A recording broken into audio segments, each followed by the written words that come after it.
Hey there! Welcome back to Reddit Dating, best channel for cheating stories. Make sure to like and subscribe the channel for more spicy stories. My cheating STBXW confuses the hell out of me. Original post. So I'm seriously confused. I've been reading a lot on these forums over the last few days, but I'm still kind of dazed. I discovered my STBXW cheating about 7 months ago. I went through all the heartache, the denial, the pain, the pick-me attempts. I was seriously depressed for a long while. I never confronted her, but I was a total mess. She must have known I knew. She just didn't care, I guess, or at least I assumed that. About 2-3 months ago, I was just done with it all. Done with her, done with the marriage, I just didn't care anymore. I completely checked out of the relationship and started preparing for divorce and my new life to come. I avoided my wife as much as possible. I tried to stay out of the house when she was home. I would not engage in conversation. When she asked me a question, I would only answer yes, no, or maybe, or I don't know. I even left the divorce lawyer's bills out in the open. She must have known I was checked out and preparing to divorce. Kids even asked me about it. Even they could see what was going on. He even did the "we both love you" speech. It's not your fault sometimes grown-ups can't be together anymore, etc. My wife was actually in the room and must have heard me talk to the kids. She didn't comment or object. I took her silence as consent. Anyways, a few days ago, I met a girl I used to know in school before I ever met my wife. We always had this tension between us. Some kind of chemistry. We would always flirt and be touchy, but we never actually did anything about it. Let's call her Monica, because I think she looks like Monica Bellucci. Monica and her family moved away before I found the guts actually do anything about it. I regretted that for a long time, but I was young, shy, and I haven't been thinking about Monica for a long time actually. I haven't seen her for years, but as soon we met, the tension between us was palpable. Even more than I remember, and communication was effortless. She actually asked me out. I explained the situation to her with my STBXW. I told her I wanted to be officially separated before I started dating. I wasn't going to cheat. Monica respected that. She gave me her number and told me to give her a call as soon as I was done doing what I had to do. She told me she never married, and she was really excited to get to know me again. I was even more excited that the encounter motivated me to finally confront my wife and officially get separation and divorce going. I was really happy when I went home and sat down waiting for my wife. I was actually grinning like when I asked her to sit down and told her that we had to talk. I told her I've known about her cheating for a long time. I told her I assumed that she knew I knew, especially since I checked out of our relationship for the last 3-ish months. She didn't seem to mind that I no longer care. So, I told her I want to start dating and get on with my life. I concluded my speech with, "All taken into consideration, it's time for us to get divorced, don't you agree?" Her reaction was totally not what I expected. She started crying, not just regular crying either. Like a desperate soul-breaking noise. I have never heard anything like it. She was blabbering excuses, asking for second chances, that the affair didn't mean anything. We could fix this if we try counseling, etc. I was a bit shocked. I thought she would be happy. I told her she could go and be with this guy without guilt. He is obviously more important to her than her family. If he was, why go with him in the first place? She must have known this would destroy us. Can't possibly be that. Can she told her as she believed we needed fix our family or our marriage. The time to do that would have been 7 months ago before she had the affair. Now it's too late. It's broken beyond repair.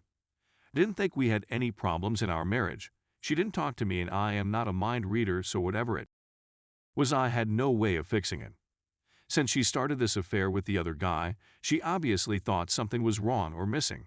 Something that was so wrong that it couldn't be solved by talking to him. Something had to be so lacking or so wrong that she was okay with having our children grow up in a broken from there on in. If not, why do it? I clearly and calmly explained that there is no way for her to have this guy for the last 7 months, and there is no way to undo the pain and his suffering she caused me. The pain she caused that made me arrived at this point of basically being indifferent. Or actually, I kind of hate her guts. I'm simply being civil for the sake of being able to co-parent our children in the future. I told her I didn't believe she ever cared about me. No person that cared even a little for someone else would put them through this kind of pain. They would not betray them in such a way that she had done. Her telling me that she loves me has no meaning or credibility, because her actions conclusively prove otherwise. She became completely incoherent at this point. I could not make heads or tails of anything she said. It's just a jumbled mess. In the end, I had to call her sister. Because honestly, I wasn't going to take care of her. Her sister showed up, and after I explained what was going on, she took her away. I felt tremendous relief when they were gone. I could finally breathe for the first time in 7 months. I don't know what I'm looking for here. She must have known this was going to happen. She must have wanted it. She can't possibly be that she thinks this behavior, these choices she made, would result in anything other than divorce and a broken family. She is beautiful. She is smart. Our marriage was great up until she started her affair. I have accepted that life changes. I have moved past it. No, she is pretending like she loves me, that she wants us to remain married and a family. What could possibly be her motivation to have this major drama at this point? What could she gain? I mean, she couldn't possibly expect us to try to reconcile at this point.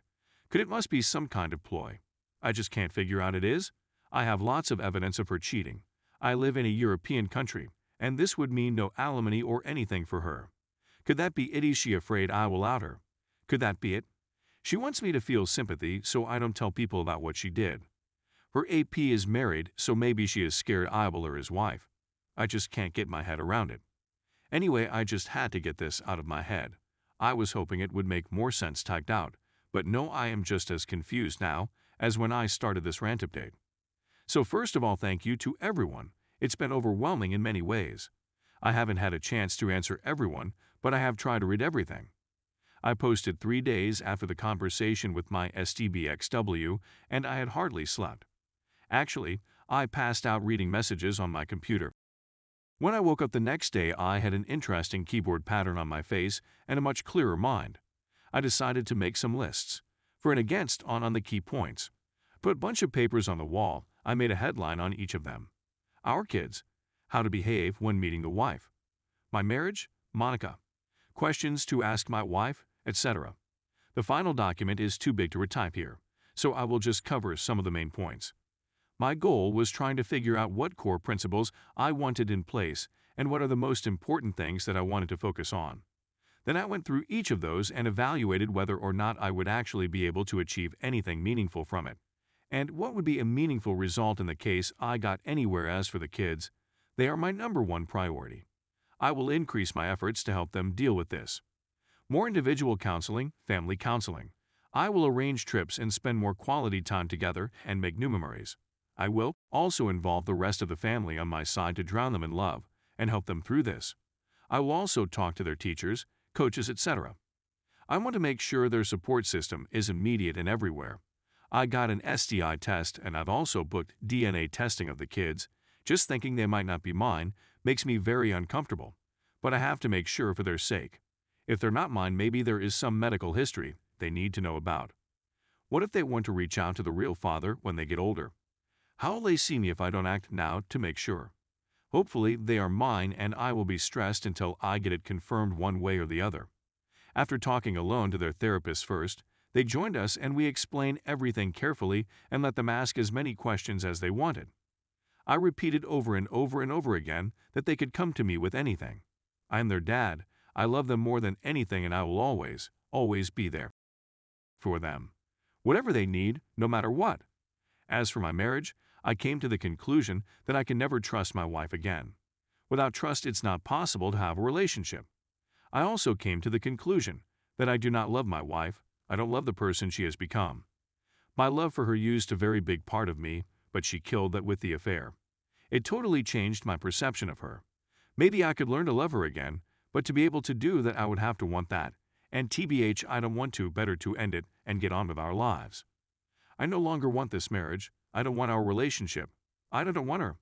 The part of me that loved her, the part of me that used to feel endless joy and happiness when thinking about her, that now fills me with dread and memories of pain. Actually, any thought of association with her causes me serious discomfort at the moment. Divorce is inevitable, I think, and I want to get it done as soon as possible. As for Monica, I talked a lot to her. I had some concerns based on the feedback I had here on Reddit. Maybe it wasn't such a good idea to jump into a new relationship. He also didn't want to bring her into my mess, and let's face it, my life is a total mess at the moment. She disagreed. She said life is messy. Might as well see how we deal with that together while dating.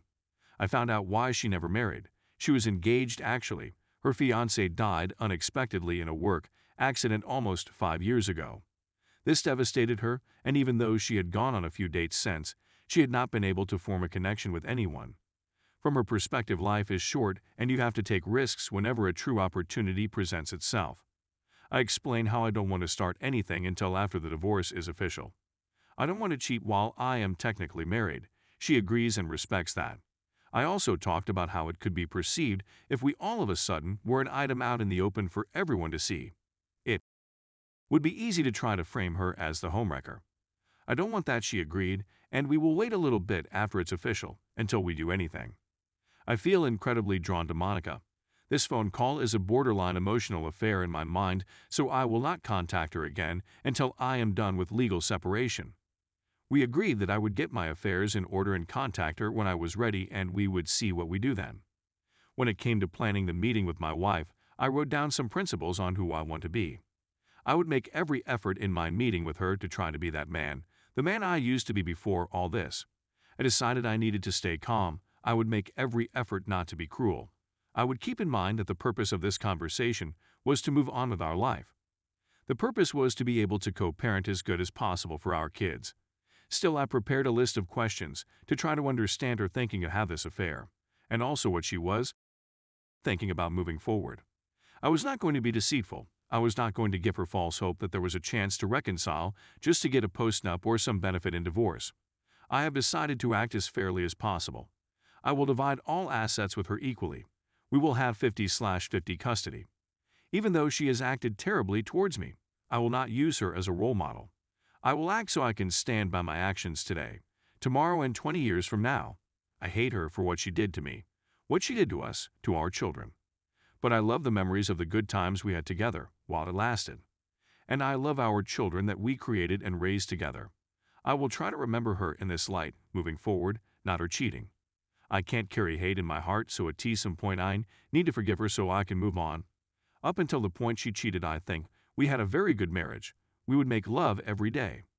We spent a lot of quality time together. We hardly ever argued. We sacrificed for each other willingly. I was actually very open with her up until I discovered her infidelity. I believed she was open with me as well, but now her actions shows this not to be the case. So Saturday came and I went to see her. Her sister had warned me that she was not in good shape. She was not wrong. My STBXW looked absolutely horrible, bloodshot eyes, swollen face, unkempt hair. She looked many sizes smaller than I remember, like she had imploded into herself. I doubt she has slept or eaten much this week. We all sat down and my wife was shaking almost uncontrollably. I felt surprisingly calm. I felt for her obvious pain, but not as a loving spouse. I felt for her pain like I would feel for an actor in a movie I was engaged in. I don't know how to explain the feeling really. It confirmed that I probably don't love her anymore. I just sat there and waited for her to collect herself enough to speak. She started several times, but would break down crying. Watching her, it's clear it's not an act. I have seen her cry many times before, but never like this. I guess people can fake cry, but I doubt anyone can fake the look of crying nonstop for a week mixed with soul torturing and giant bubbles. When she finally started talking, it was like a dam burst. She apologized every second word. Surprisingly, she didn't try to excuse herself or shift the blame to me. Her sister cried as well and would from time to time berate her. It also became clear that her sister had warned her this would happen. Apparently, it's how her sister lost her fiancé a year back. I didn't know that. Her sister's cheating gave my wife a midlife crisis of sorts. She started to think about cheating a lot. In the end, it seems she did. This because she got infatuated, a crush on the guy, and couldn't help herself. She never believed I would find out, or that anyone would get hurt. It was a completely selfish thing. She was apparently very happy in our marriage. She convinced herself that she deserves this fling, and that I probably supported her choice if I knew how happy she was at the time. She convinced herself that this affair would pass, and we would all go back to living happy family lives ever after. She had no idea I had found out, and only when I started to check out did she start to question what was going on. I learned she broke up with the AP about 1.5 months ago. The buzz had started to wear off. She gave me her phone to check, and she had blocked him. When I unblocked him, messages dating back 1.5 months started pouring in. She had been trying to re-engage me in our marriage, but I hadn't shown any interest of having anything to do with her. Up until I sat her down, she was convinced that we would be able to find a way back together, and that we would end up stronger than ever. When she looked into my eyes when I confronted her, she understood that this was probably the end of the line. The reality of it all hit her like a ton of bricks. I tried asking her something.